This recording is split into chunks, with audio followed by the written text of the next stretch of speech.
I'm Alexis Pelletier-Bui. Thanks for joining us today for the Cord Connect session. I'll hand it over to Liz for the rest of the intro. Hi, Liz Werley here. I was the Application Process Improvement Committee Chair last year on Cord, and together Alexis and I are emergency medicines representatives to the AAMC ERAS Content Refresh Working Group, which is a lot of words. We're going to review performance of the new MyERAS application from this past application cycle. And then we're also going to discuss some upcoming changes to the MyERAS application. And then we'll discuss a little bit more about the integration of Thalamus with the ERAS application and the collaboration with the AAMC. So while many of you likely participated in the residency application process this past year, either from the program side or the advisor side, we want to make sure that we update any individuals who are in new roles and have not yet seen this application. We won't go into nearly as much detail as we did last year, but we'll give you a brief recap of each section, along with outcomes and anticipated changes as we go. All right, so before we move into the big three changes, the past experiences section, geographic preferences, and program signaling, we do want to also mention some minor changes for the upcoming year in the biographic and education sections. So for biographic information, you're going to notice a change in the number of hometowns that can be listed. So last year, with the new changes through ERAS, they wanted to limit the amount of free text boxes. And so they instead, for anything geographic, had boxes where you would enter city, state, zip code. And so they had to choose however many boxes they wanted to allow applicants to enter for the number of hometowns. And they chose 5, and they found when you provide 5 boxes, applicants feel the need to fill 5 boxes. So there were a lot of applicants who were entering hometowns that weren't necessarily the most accurate. It may have just been one place that they rotated for a month. So ERAS has realized this, and they have decreased the number of entries for hometowns down to 3. Another change in the biographic information section is there's an expansion of the ethnicity options that an applicant can choose. And then there's a little bit of a change to the language fluency section. So while the section still remains, applicants will only be able to list if they have good advanced or native proficiency. So you should no longer be seeing people listing languages for which they only have basic or fair fluencies. They basically have to be at least conversational to be able to put the language down. The education section also has a couple changes, very minor change. They are moving the awards section to education, particularly Gold Humanism, AOA, Sigma Sigma Phi, which makes sense. And then the bigger change that we really want to make sure you're aware of is the extensions and interruptions. So this has now been moved to the education section. It's not its own separate tab. And in the past, for this section, they asked about all extensions and interruptions. It could have been something positive, like pursuing another degree, or it could have been something very personal, like a health issue in themselves or in a family member. But what ERAS wanted to do is really kind of refocus this area to ask specifically about professionalism and academic issues. So they no longer want people sharing anything that might be personal or feeling the need to share personal information about health, disability, or family status. And they also just wanted to focus on what we really care about as program directors, which are like, what are the bad things that would have led to an extension or interruption?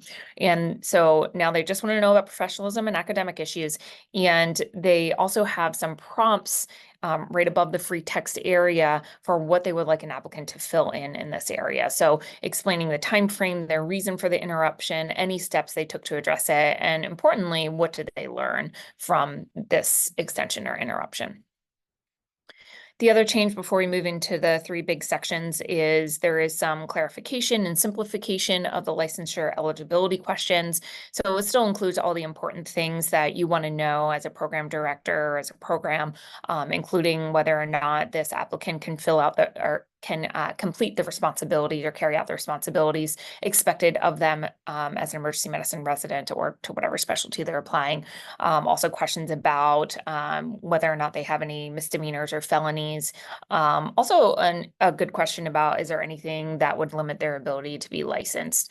And then more importantly for fellowships is, has their medical license ever been revoked, or have they been named in a malpractice case? And then there'll be a free text place where they can expand on these answers if they say yes.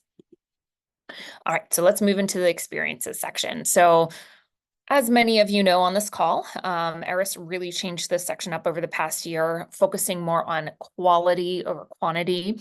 And they did this by limiting the number of experiences to 10 total. And applicants can choose from these 10 their 3 most meaningful experiences. Applicants could also choose from a wider variety of experience types, the new ones which we can see in bold. And they moved the hobbies area to this section. So applicants had to choose one of their 10 experiences to list out their hobbies.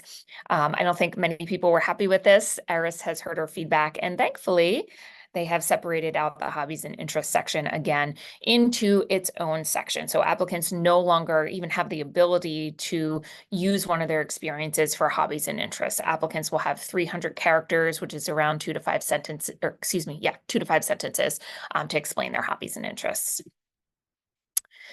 Another new component of the MyERAS application is these mission-focused selections. So applicants could choose a setting, focus area, and key characteristic for each of their 10 experiences. The goal of this was to help align applicant program mission match.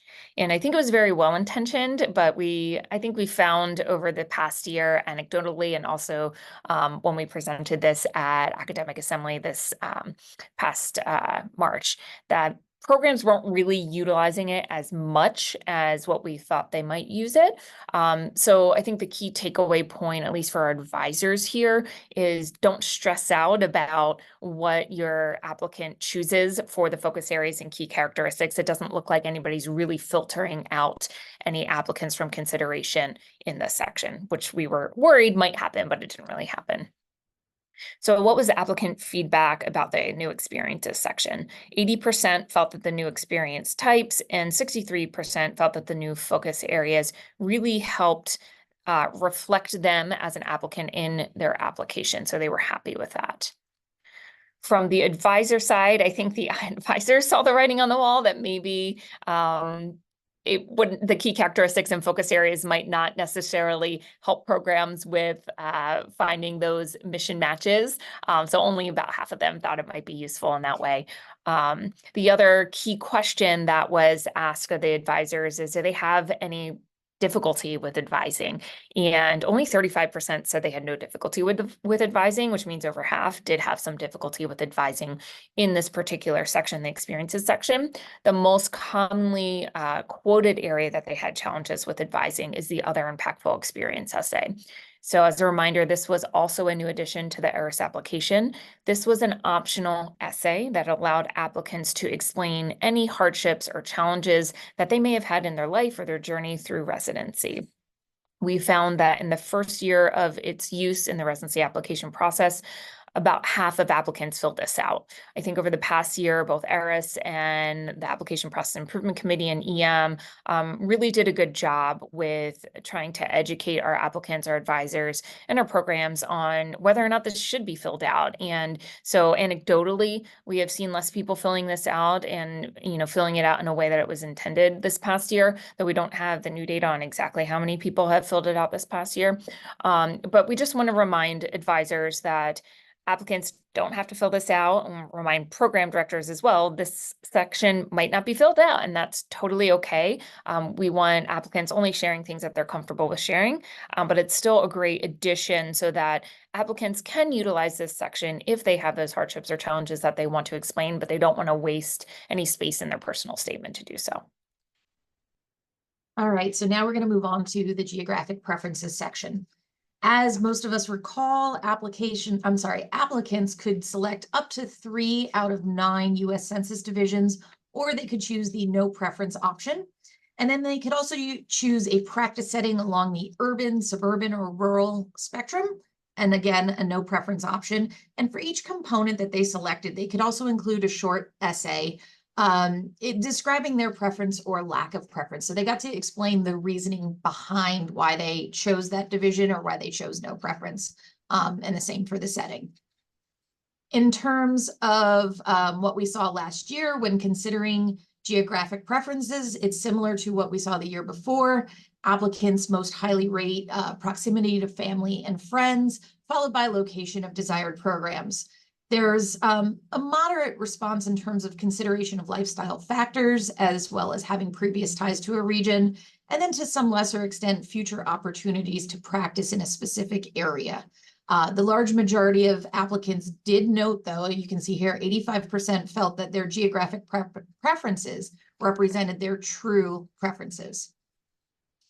Now, regarding geographic preferences, the large majority of advisors told applicants to make decisions based on their true preferences, which was nearly identical to what the applicants reported that they were doing already. And we saw that the advisors were a little more confident here in advising on the geo-prefs compared to the experiences section, with 57% agreeing, which was a 12% increase from the advisor survey the preceding year. So we're going to talk about now some stats regarding geo-prefs. This past year, the large majority of EM applicants, about 80%, selected at least one geographic division as a preference. Just over 60% utilized all three geographic preferences. 17% of EM applicants noted no geographic preference, and right around 3% did not answer this question. Whether they skipped it or forgot it, I don't know, but 3% did not answer it. And if you go to either of the QR codes here, you can find more data from the AAMC pages on geographic and setting preferences. And now we're going to go a little more granular in the data. So you can see that the information broken down by EM applicant type. Findings we specifically want to point out include allopathic applicants who were the most likely to use all three geographic preferences at 66%, but you can see both osteopathic and IMG applicants were right behind them. Additionally, osteopathic applicants were the least likely to choose no preference at only 9%, followed closely by the allopathic applicants at 13%. But this is in rather stark contrast to the IMG applicants who 29% chose no geographic preference. Regarding the setting preference, regarding all EM applicants, about 56% selected no preference at all regarding their setting environment. For those that did have a preference, suburban or urban was the most popular at 29%. Urban represented 8% of the applicant pool, and the combined suburban or rural option was 4%. Very few, at 0 to 1%, chose a pure suburban or a pure rural location, and that pattern held true across all three applicant types. Looking a little closer, allopathic applicants were the most likely to report having a preference for the suburban/urban setting at 35%, but it was followed closely by 33% of the osteopathic applicants, and then the IMGs were about half of that value. Osteopathic applicants reported a greater preference for a rural or suburban setting at 7%, followed by 5% of IMG applicants, but only 2% of allopathic applicants. And finally, IMG applicants were the most likely to choose no preference at 68%, although it's worth noting that about half of allopathic and osteopathic candidates also had no preference at 47% and 52% respectively. All right, so we know that adjoining states or certain regions often attract a similar applicant pool, so it doesn't necessarily make sense when they are broken into separate divisions. And we also know that the distribution of programs is rather uneven and unbalanced between divisions. We note that the AAMC, they heard our feedback about the census divisions, but these divisions will remain the same for the foreseeable future. As has been said before, they had to start somewhere, and we don't necessarily think that there's one solution that's going to please every single program in emergency medicine or every specialty participating in the MyERAS application. But we'll continue to give the AAMC feedback about the challenges of the geographic US divisions as they currently are. So now we're going to segue into program signaling. Remember in the 22-23 application cycle, emergency medicine went live with program signaling for the first time, and we used 5 signals with instructions to applicants to not signal their home or away core EM rotations because they've been traditionally high yield for interview offers in the past. For this past application cycle, we chose to use 7 signals, and we also wanted to follow the AAMC recommendations regarding signaling their top choice in programs, independent or regardless of home or away rotation status. But we're making another change in this category here, which we'll cover momentarily. All right, so just talking a little bit about the applicant feedback with program signals, about 85% said the signals that they submitted did reflect their true preferences, and 67% felt that signals helped them to be noticed by programs. From the advisor side, 87% said that they advised that their applicants choose signals based on true preferences. And again, aligning pretty well with what the applicants are actually doing. So I think they are listening to our advisors, which is great. But 80% of advisors did say they adjusted their signaling advice based on competitiveness, which makes a ton of sense. Now, advisors were not super confident in how they were advising in this section. Only about a quarter said they had no difficulty advising. 3/4 said that they had some challenges with advising in this section, which is understandable. This is something completely new to the residency application process. And so we're still learning, we're still gathering data and figuring out how to best utilize those signals. But hopefully with the data that we continue to kind of present to you guys, this will become easier. Most advisors did say, though, that they advise their applicants on signaling a mix of both less and more competitive programs. All right, so what were the programs seeing? So as far as the number of signals received per program, the mean was 101, and the range was 15 to 33. So minimum of 15 and maximum of 333. In this graph here, you can see every individual residency program represented by their own bar across the x-axis. And along the y-axis is the number of applicants. In light blue is the number of applications received per program, and dark blue is the number of signals received per program. And so if we look at that ratio, that is what we're seeing in this bottom graph here. A way that I like to think about it is what is the percentage of applications that came with an associated signal? And about 13% of applications came with an associated signal. That's the mean. The range was from 4 to 33%.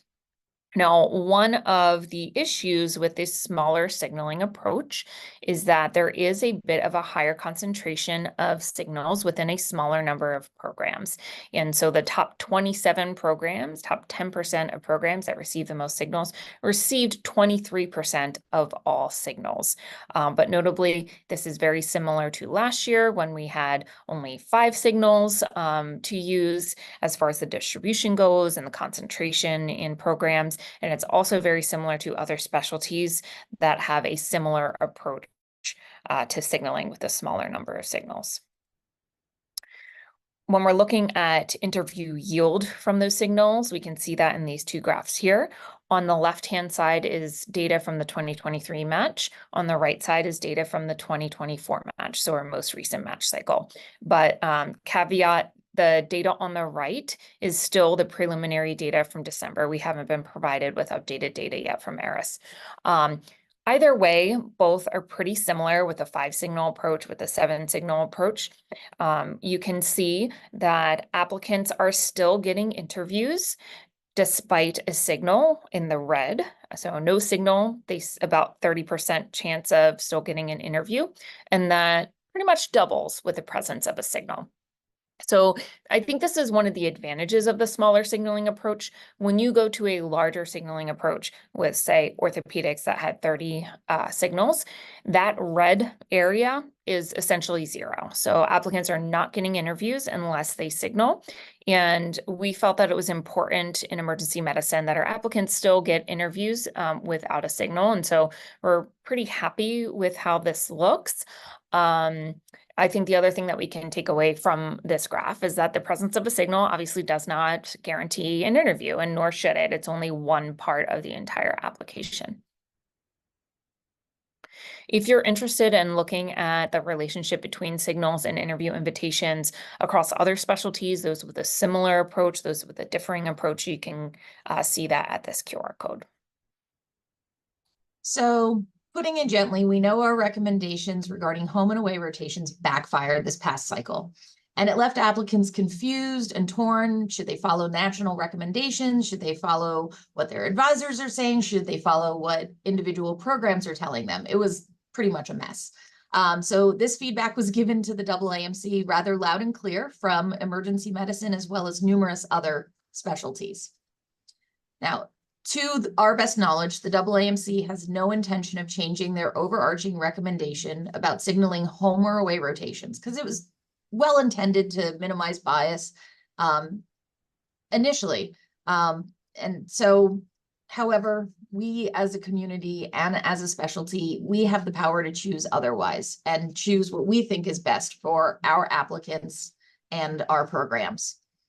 After a lot of deliberation with the MyERAS working group, which included members of our own Application Process Improvement Committee, CEDM, EMRA, SAEM RAMS, and AAEM RSA, we've decided that we're going to change up the approach and go back to our original implementation plan of 5 signals, and applicants are not to signal their home or away programs for core EM rotations. We ask that programs be transparent with applicants and rotators regarding plans for interviewing them if they complete subspecialty rotations in EM. We'll let that sink in there for a second. All right, so back to 5 is the summary. And now we're just going to touch a little bit more on scheduling in general and the collaboration with Thalamus. So we have to pause here and state that this is not necessarily an endorsement on behalf of CORD for any one particular product, but most programs have heard by now, and they need to be aware of the developments between or from this collaboration with the AAMC and Thalamus, as more and more features are included in this collaboration. We'll try to highlight, to the best of our knowledge, which features are complementary and which come with additional fees. Starting this coming application cycle, Thalamus will have more features than it had last year as it further integrates with MyERAS. Programs will be able to navigate to both thalamus core and cerebellum functions via the PDWS. You'll be able to use your AAMC credentials to log into Thalamus. And one of the biggest satisfiers, most likely this is most important for coordinators, programs will now be able to select and send applicants directly to Thalamus, rather than having to export them manually from MyERAS and then upload them separately into Thalamus. So why does this matter? Well, the easy answer is it saves a step. With just a click via an API, selected applicants in MyERAS are transferred electronically to Thalamus instead of the previous process of exporting, which I just covered. Now, this process doesn't necessarily need to be repeated for those applicants. If they're selected, any new application data that comes through, whether it's the MSPE, a SLO, another letter of recommendation, doesn't matter. That new data will sync automatically. So you don't have to go back into PDWS and re-download or export all over again. It'll sync automatically, which is, that's awesome. But we do want to add a word of caution though. If you've completed your initial review of applications and then someone submits their application to your program past that initial review stage, you will need to go back into MyERAS PDWS and select any of those new applicants in order to bring them over into Thalamus. And let's face it, every year we acquire some really great applicants who are late to emergency medicine for whatever reason, so it's very relevant to our specialty. Now, looking at information from last year, you can see here many programs across all specialties used some aspect of Thalamus Core or the ERAS scheduler. And almost 80% of EM programs utilized one or the other, maybe some aspect of both. Looking at some EM specific data, about 50% of programs stated that they used Thalamus, and another 30% or so used the ERAS scheduler. 12.5% utilized Interview Broker, and then smaller percentages used Third Friday, ResRate, or some like homegrown emailing process. Moving into the coming 2025 residency application cycle, ERAS Interview Scheduler is now gone, and it is being replaced with Thalamus Core and Itinerary Wizard. ERAS's analytics for institutions is also gone, and it's replaced with the Thalamus Cerebellum function, which will provide real-time data analytics. All three of these Thalamus products will be free to every ERAS user. For the advisors on this meeting today, what you can tell your applicants: all Thalamus products are free to applicants. Online and both Apple and Android app-based functions are available. Applicants can start setting up their Thalamus accounts right now. So for those watching on video, July of 2024. And once applications open to programs in late September, applicants can receive and respond to interview offers directly through Thalamus. Specific to the advisors in the group here today, here are direct links to the Thalamus Applicant Guide, Thalamus Applicant Checklist, and then the AAMC's page, what you need to know about the 2025 ERAS application season. All right, so another free offering by Thalamus this year is the Thalamus Holistic Review. This is completely new this year. It was beta tested by a small group of programs this past cycle, but every single program will have access to this for free. And so what is this? This is a new scoring tool that you can use while reviewing applications to really allow you to have a more holistic review in a way that is important to you as a program. And so you will have the ability to customize this review process and the scoring process by adding your own questions and competencies, and by weighing each of these in different ways that are important to your individual program.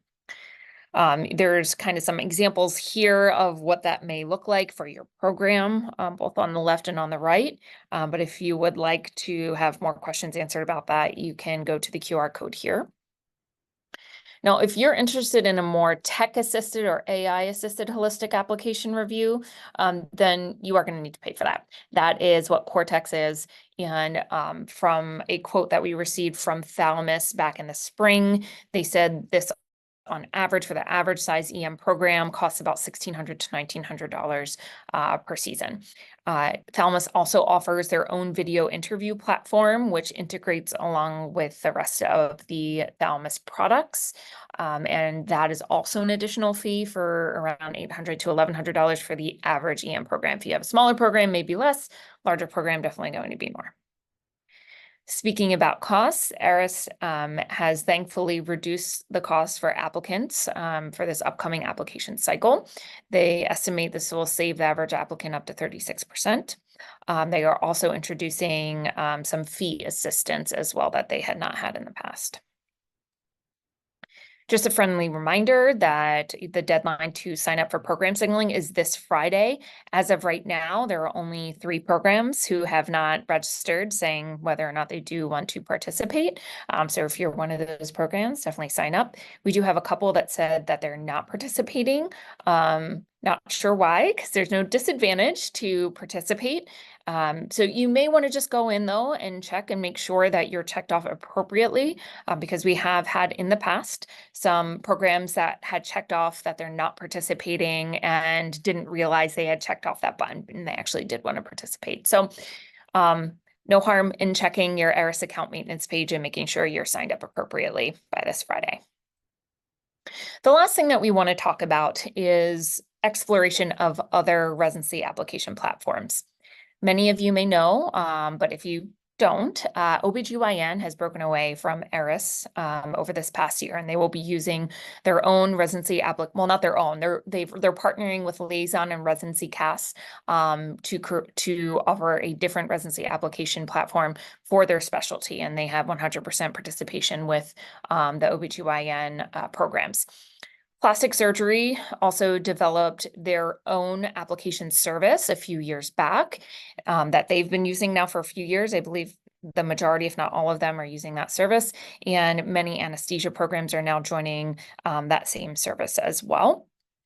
And so as a specialty, we have also been doing our due diligence and looking at different residency application platforms. And you may have heard the Application Process Improvement Committee talk about this at one of their talks at Academic Assembly. As you all know, we've had a challenging few years in emergency medicine. Our application pool has really changed a lot. And this really highlights the importance of us having a better understanding of the data of who's applying to us, and knowing that data in the immediate terms so that we can adjust our interview season strategies to make sure that we are filling all of our spots.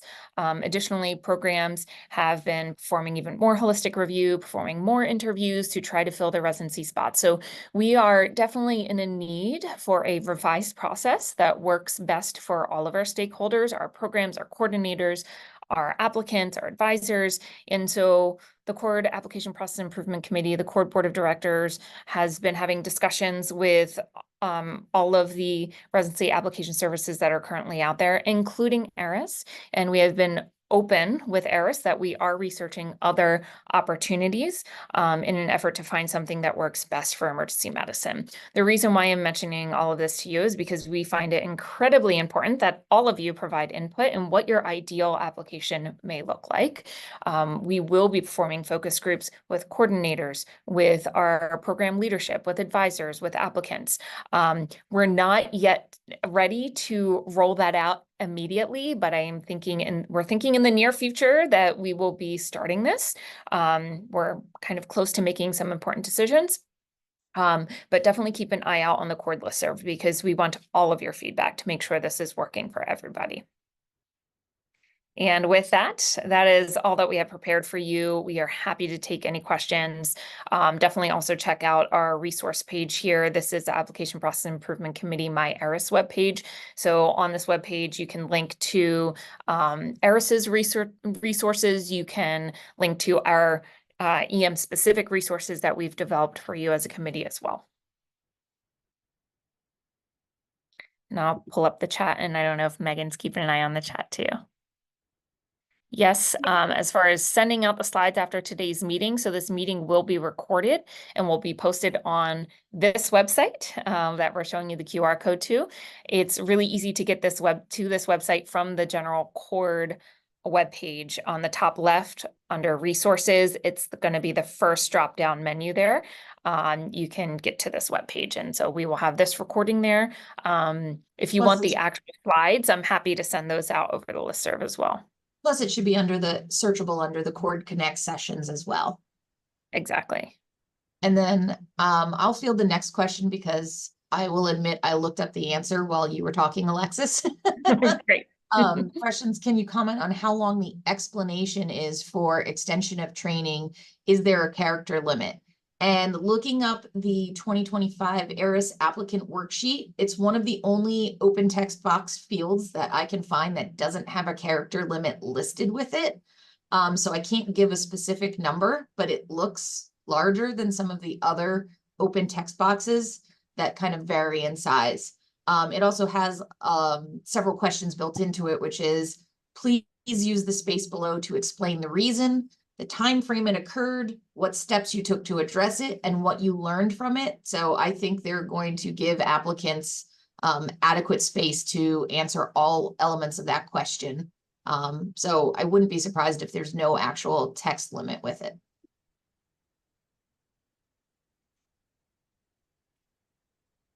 Yes, while other questions are coming in, we were eager to get started and didn't really introduce our backgrounds other than that we're your EM reps. I'll just say that I'm the APD at Cooper Medical School of Rowan University, Cooper University Hospital. I'm also the EM subspecialty advisor there, and I am one of the newer members of the CORD Board of Directors. And as Liz had mentioned for herself, she was a past chair for the Application Process Improvement Committee. I'm also a past chair, and I'm also one of the current co-chairs for the SLO committee. And I am the former program director at Penn State Health at Hershey Medical Center, here in Hershey, PA. Yes, it does smell like chocolate on select days in the sweetest place on earth, but have remained very, very active within GME. And my counterpart has taken over as PD, and she's doing a fantastic job. All right, I see a question about blinding of applicant information in MyERAS. Will that be moved to the institutional level or remain at the program level?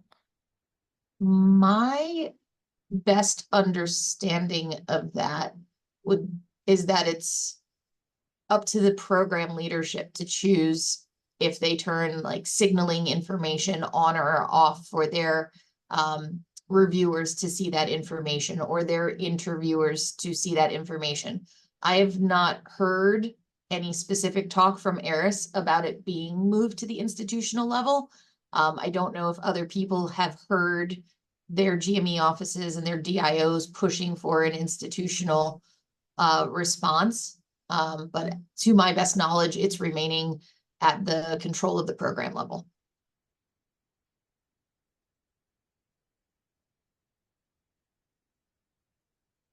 Any other questions?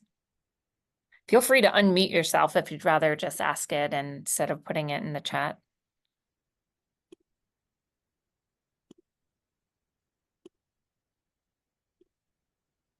All right, well, I guess we covered everything adequately. I'm not seeing any more questions. Megan, are you okay if we end things? Yes, absolutely. Thank you so much. Thank you for joining us today. Thank you, Yes, everyone. thank you everybody for joining us. Feel free to reach out at our emails if you have any additional questions.